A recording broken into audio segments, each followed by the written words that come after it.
shop, I will make the selection there. Add a paint over.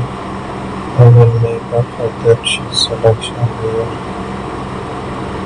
Let's add a paint. Then I will make another selection there in the center.